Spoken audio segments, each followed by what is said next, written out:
Yeah, I mean, it feels like a better deal for the US if your reference point is, the day Donald Trump becomes president. Because compared to that day, the US has gained a fair amount here, kind of agricultural access for many products, the ethanol thing I mentioned, and still has these 10% tariffs on the UK. And the UK is in damage limitation mode with this deal. So better than yesterday, but clearly not as good as it was when Donald Trump first became president. So yeah, I think the US is, I think, coming out of this slightly stronger, although the UK obviously is trying to claim that the wins are on their side. As we mentioned, Joe, this is a framework right now. Some of the details continue and need to be hashed out in the coming weeks. What questions do you have? Like, what's the fine print here that we don't really know yet?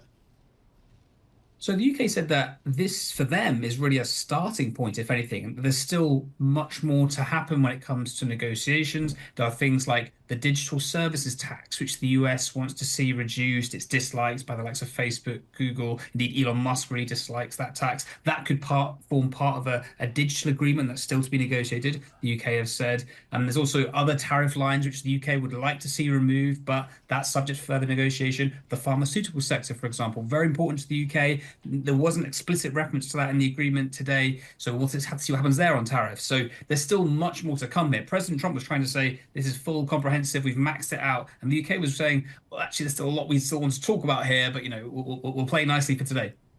Joe, I wonder about the importance of automotive to the UK economy. It's become clear, I think, to a lot of people over the past few weeks, certainly since April 2nd, that global trade is car trade, really. How big is it in the UK, especially when you're just looking at exports to the US, right? Because I only can think of very high-end, Gordon Murray automobiles, McMurtry, McLaren, Range Rover, Rolls-Royce, Bentley. It's not the mass production vehicles, as Tim was mentioning, like Toyota and Nissan. Even though you make them there, you don't make them there for our market. Yeah, that's right. It's premium cars that the UK tends to sell into the US, and exports of UK cars to the US were about 100,000 at the last count, which is basically covered by this quota that's been announced today, 100,000 quota at 10%. So you can see why the UK is happy with that arrangement. I think the UK car industry has been, broadly speaking, in decline in recent decades, but nevertheless, it has carved out this niche in high-end luxury vehicles, and the US was an important market. So there's a kind of symbolic win here for the UK. It won't have massive impacts on the UK economy writ large, because it's still a fairly small part of the UK economy. But nevertheless, it's a kind of nice symbolic political win for Keir Starmer to say, look, I have managed to reduce these tariffs. And he was saying today, this preserves jobs across the UK. So that's something to be celebrated. We're having this conversation, Stuart, in the context of a United States that has essentially said, now is the time to come and negotiate. We know that the Treasury Secretary is headed to Switzerland this weekend to meet with representatives from the Chinese government. We're not talking about China here, though. Does any of this matter without a deal with China? China, of course, matters most. Accounts for about, 14-15% of our total imports. We're running a trade surplus with the UK. It really doesn't matter a ton to the US if the average effective tariff rate on UK goods is somewhat higher. Once you start creating carve-outs for things like pharmaceuticals and everything else under the sun, we're going to drop from probably a current effective tariff rate of 7% on UK imports to something closer to 3%, not really material. What I do think is the most material is this idea that when Trump took office, the outward expression was one of an interest in withdrawing from the global stage. Now, directionally, we're moving in the opposite direction.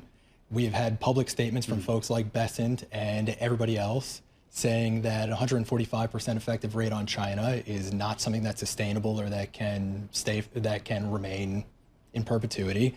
And so, again, the direction is towards de-escalation, and I think that that's what matters most. This is not going to be just the complete crack up of the global commercial order that was threatened.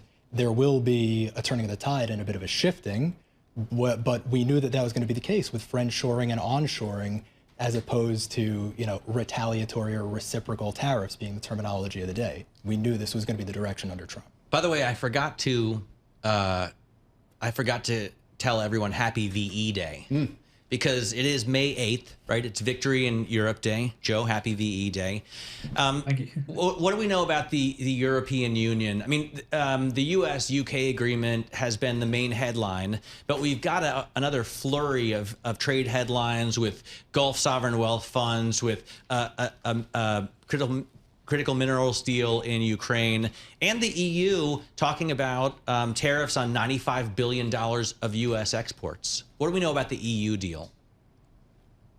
And what we know is that clearly it's a big priority for both sides to get some kind of agreement done. And we're all kind of reading the tea leaves today on the UK agreement to say, okay, clearly the US is willing to do this on trade, so might they be willing to offer the same on the EU? But clearly it's different when it comes to the scope of those kinds of deals. Obviously, much larger economies, much more trade at stake. It's really a kind of a watching brief at this point, trying to see, will there be movement in these coming weeks? Clearly, as we've just been discussing, the direction of travel from the US side is towards wanting that engagement. But the EU, we know, strikes very hard bargains in these negotiations and is unlikely to kind of concede too much in those kinds of talks. So, yeah, it's still a watching brief.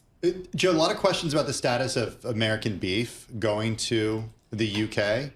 What can you tell us just about American agriculture and access to the UK market and how that could potentially change under this framework?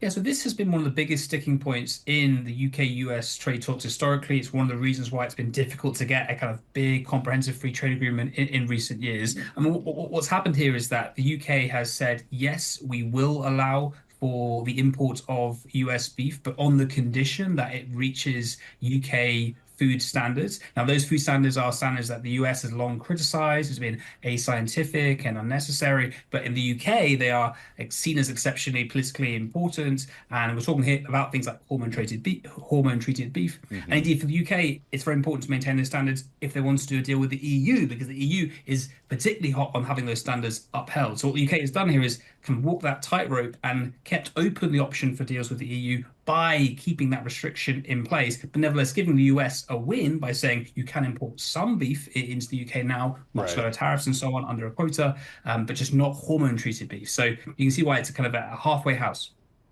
I want to give Stuart the last word. One of the reasons we love getting you on, Stuart, is because you're able to make these quick calculations about economic impact of certain events. And I'm going to put you on the spot here and just give us your view on the Pope. Sure. And what it means for the U.S. economy that he is actually the first U.S.-born Pope to lead the Catholic Church. Do we have numbers here? Sure. So what really matters is if he's going to come and visit the United States, right? Famously, Pope Francis wouldn't really return to Argentina. But if we were to see now Pope Leo XIV coming to the United States, it could mean a material increase in spending.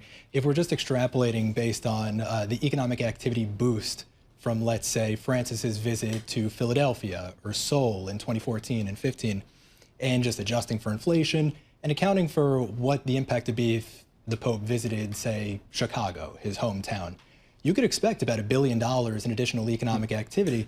That's about 5 basis points of additional spending growth in any given month. A 4-city tour or 5-city tour, like that is a pretty big papal pop in economic activity from a tour coming from the Pope.